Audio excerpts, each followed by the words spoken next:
আসসালামু আলাইকুম, বিসমিল্লাহির রহমানির রহিম। সবাইকে স্বাগতম আমার চ্যানেলে। এখন ঘড়িতে প্রায় 7টার মতন বাজে।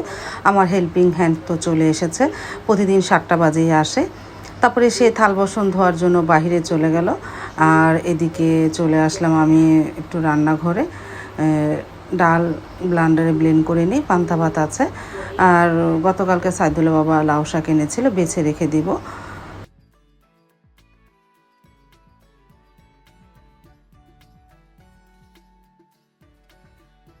আর এই ফাঁকে আমি ঘরগুলো গুছিয়ে দিয়েছিলাম। তারপরে আমার হেল্পিং হ্যান্ড ঘর ঝাড়ু দিয়ে নিতেছে। থাল বাসন ধোয়া হয়ে গেছে, তাকে আমি দেখাবো না, সে না করেছে।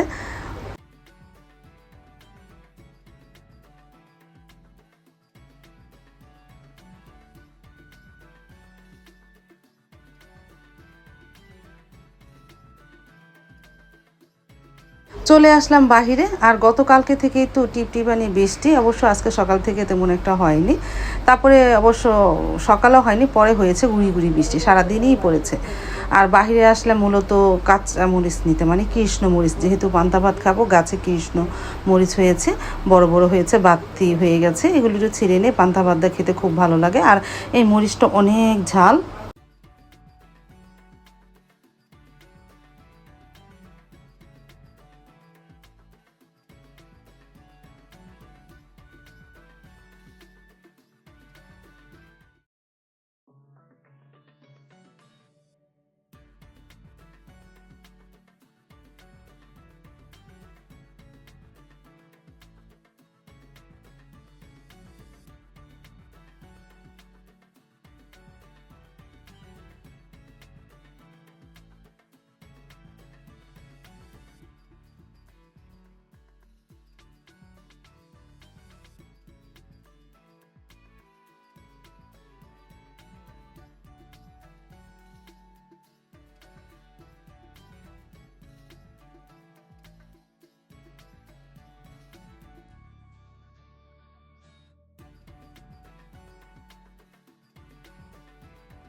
এই যে রান্নাঘরে চলে আসলাম, পেঁয়াজ ছোলা নাই, এই জন্য পেঁয়াজটাও ছুলে নিয়ে কাঁচামরিচ আনলাম। আর এদিকে ডাল ব্লেন্ডারে ব্লেন্ড করে পেঁয়াজ কাঁচামরিচ দিয়েছি, আর ডিম ভাজবো।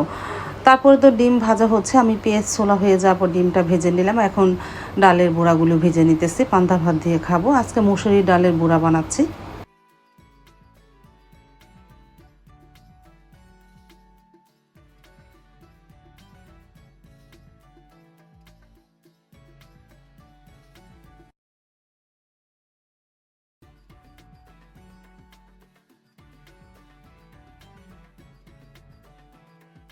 তারপরে তো ডালের বড়া ডিম ভাজা হয়ে গেল, টেবিলে সাইদুল্লাহ বাবা ভাত নিয়ে গেছে। এখন সাইদুল্লাহ বাবার আমি নাস্তা করে নিই। আজকে অবশ্য সারামণির পরীক্ষা নেই, সারামণি একটু দেরিতে উঠে কোচিংয়ে চলে গেছে, প্রায় 8:30 বাজে। আর 8:30 থেকে পড়া 8টা বাজে গেছে কোচিংয়ে। তারপরে এই যে সাইদুল্লাহ বাবার আমি নাস্তা খেতে বসে পড়লাম, সাবাতও শুয়ে আছে। আমরা দুজনে পান্তা ভাত খেয়ে নিলাম, আলহামদুলিল্লাহ।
তারপরে তো নাস্তা খাওয়া হয়ে গেছে। এখন একটু বাহির হলাম, সাইদুল্লাহ বাবার সাথে একটু মেন রাস্তায় যাব খুদ কেনার জন্য। আর এই যে একটা বুড়া, ও যাচ্ছে ওর মামার নাস্তা দিতে স্কুলে, ওর মামা স্কুলে চাকরি করে। তারপরে তো আসার পরে মানে চলে আসলাম, দোকানটা বন্ধ, খুদ কিনতে পারলাম না। যার দোকান তাকে বলে আসলাম আমাদের একটু খুদ দিয়ে যাওয়ার জন্য। আমাদের পাশের বাসায় এক আপার দোকান। তারপরে সে খুদ দিয়ে গেছিলো প্রায় 12টা বাজে। আমি সকালে থাল বাসন ধুয়ে লাউ শাক বেছে তারপরে অন্য অন্য কাজ সেরে নামাজ পড়ে রান্নাঘরে এসেছি। আজকে খুদের চালে বোয়া রান্না করব আর প্রায় 6-7 পদের ভর্তা বানাবো। লাউ পাতা ভর্তা, চিংড়ি মাছ ভর্তা, আলু ভর্তা, কাঁঠাল দানা ভর্তা আর কালিজিরা ভর্তা। এগুলি সিদ্ধ হয়ে গেছে। আমি সব কিছু এক এক করে রেডি করে রেখে তারপরে গোসল করে নামাজ পড়ে চলে আসলাম রান্নাঘরে। এখন শিলপাটার মধ্যে নিয়ে ভর্তাগুলো বানাই আর খুদের চালের বোয়াটাও বসিয়ে দিয়েছি।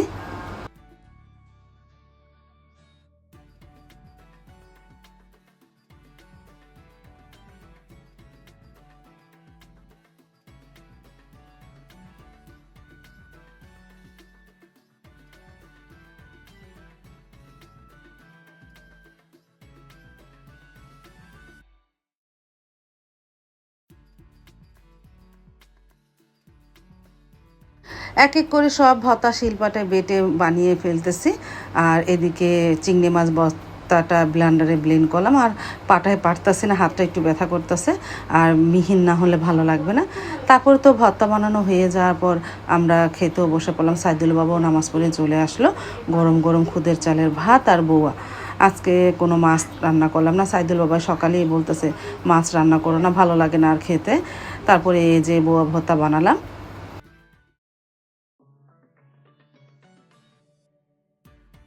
তারপরে তো খেয়ে নিলাম। সাবা অবশ্য খেয়েছে একটু ভর্তা আর অল্প একটু খুদের বোয়া খেয়েছিল। আর সারাবনিও খেয়েছে চিংড়ি মাছ ভর্তা দিয়ে। আলহামদুলিল্লাহ অনেক মজা হয়েছিল, ভালোই লেগেছে। বাহিরে বৃষ্টি আর বোয়া ভর্তা খাচ্ছি।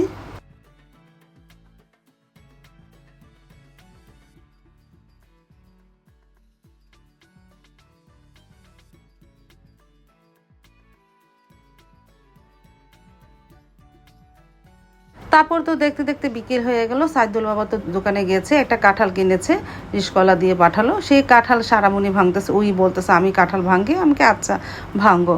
আমার হাত ভাঙলে, আমি ভাঙতে গেলে অবশ্য কাঁঠালের আঠা হাতে লাগবে। সারামণির দিয়ে ভাঙালাম যেন আঠা ওর হাতেই লাগুক, আমার একটু আসান হবে না। তারপরে কাঁঠালটা এতটা মিষ্টি ছিল আর একটু শক্ত শক্ত ছিল আর অনেকটাই মিষ্টি ছিল। সারামণি অনেক শখ করে এই কাঁঠালটা ভাঙে।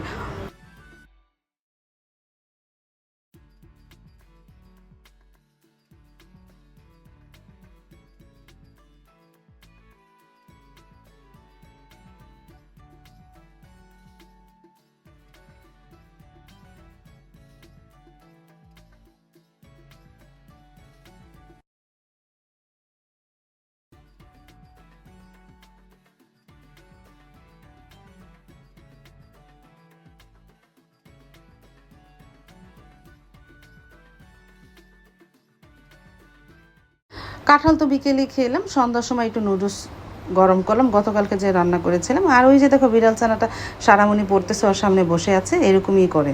তারপরে আমি একটু খেলাম, সারামণিকেও খাইয়ে দিলাম নুডলস।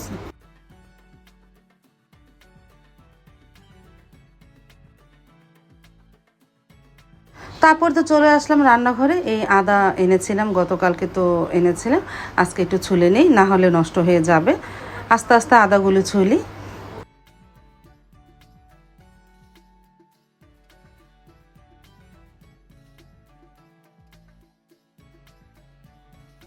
আর কি বলবো, আদা সুলতে সুলতে হরর নিয়ে গেলাম দাঁড়িয়ে থাকতে থাকতে।